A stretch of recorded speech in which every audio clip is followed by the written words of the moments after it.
freedom's the answer. What's the question? You're listening to Ernest Hancock.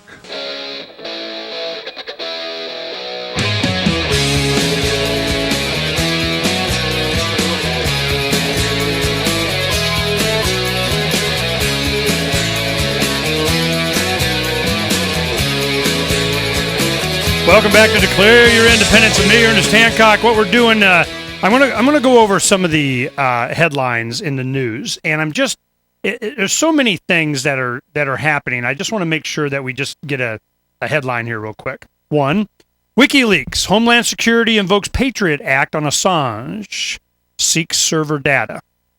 Now, regardless of what they find, of what they want, it's the ability to go and use this new tool that they have to get whatever they want from wherever they want, however they want it. And if you're going up against a man, they're going to do it. And, there was another story in here about Syrian gunman breaks artist hands as a warning. Now, think about it. You have Syria that is, they're not, worried about anything other than whatever they think they can get away with. There's a renowned political cartoonist whose drawings express Syrians' frustrated hopes for change, blah, blah, blah. Somebody comes in, they drag him outside the city, they smash his hands. They break his hands and leave him out, outside the city of Damascus or something. And they go, all right, you get the point yet? Well, do they do that here in the United States? Of course they do. Just a different way. They just go after you legally. They shut down your sites. They IRS audits. I mean, it's just, there's no difference. They just abuse you, and they do it domestically, too, against the law. Here we have the New York Police Department confirms CIA officer works at department. New York's police commissioner confirmed Thursday that a CIA officer is working out of police headquarters there after an Associated Press investigation revealed an unusual partnership with the CIA that has blurred the line between foreign and domestic spying. But he and the CIA said the spy agency's role at the department is an advisory one. Yeah, that's what they said in Vietnam. We have past experience with this where we had Jesse Ventura was here in Arizona, and he was at the Arizona State Capitol.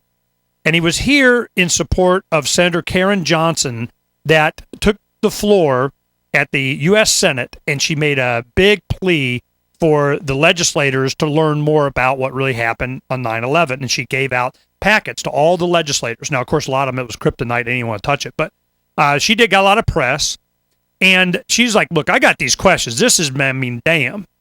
So what happened, Jesse Ventura is going, right on, man, a state legislator, I'm going to go to Arizona. So he did, and we made signs, and we had interviews, and he went down, talked to a bunch of legislators in the Republican Senate caucus meeting room that they had, and we had our cameras up, and we put this on. We Are Change Arizona has this, and I'm sure we got it on Freedom's Phoenix somewhere. Jesse Ventura, Arizona, 9/11, it'll probably come up. And what he talked about, he said, after I got elected the first time as governor, in Minnesota, all of a sudden on my schedule, I see I got a meeting in the basement with the CIA. They got all these guys lined up. He goes, whoa, before I even talk to you, who the heck are you guys? Well, he's like sworn to secrecy. You, Mr. SEAL team, you do what we tell you, government man. And he's like, all right, man, do your best. And all they wanted to know is, how the heck did you get elected? Where'd this come from, man? That's like Berlin Wall falling. We didn't see that one coming. And he found out that at the deputy level, assistant, the people in government that never go away, like a deputy of the cabinet member of the blah, blah, blah. He goes, they're embedded in every single state. They sure as heck were there. So now we have them in the New York Police Department, and they're not supposed to be doing domestic surveillance or whatever. Oh, what is it? They slide a post-it over to, their New York Police Department guy, and he does it for them. It's okay. I don't even, where's the difference? Okay, this story is pretty funny. Well, the graphic is Jack Gregson, man. He's creative, and it's called "The Housing Market is Shrinking." And the graphic he uses is from Seinfeld, where you had God, what's his name? The bald guy. Yeah, whatever. One Costanza. He is. They went for a weekend, and he was swimming cold, and and it kind of shrinks. You know what I mean? He brings up his girlfriend. She comes in. It's like, ooh, it's so small, shrinking. So anyway, he put that up there. And the point that he's making is the housing market is shrinking. The foreclosure headlines today are that 1/3 of all home sales in Q2, the second quarter, were of distressed properties, foreclosures, and short sales, according to a new report from online foreclosure sale and data site RealtyTrack. Now, it's good that they're starting to clear a lot of this stuff, but there's more foreclosures. Another big giant, the adjusted rate mortgages are starting to reset. People are their monthly payments are starting to go up. There's a big increase in more foreclosures. People are just stopped paying. The prices are still going down. There is even more of a glut coming. 3-4 million homes. I mean, it's just this is not going away. So what's happening? There's another. I wanted to go ahead and see if I could find it. We'll talk about Ben Bernanke in a second, but there was another story, and we had it up yesterday, the day before.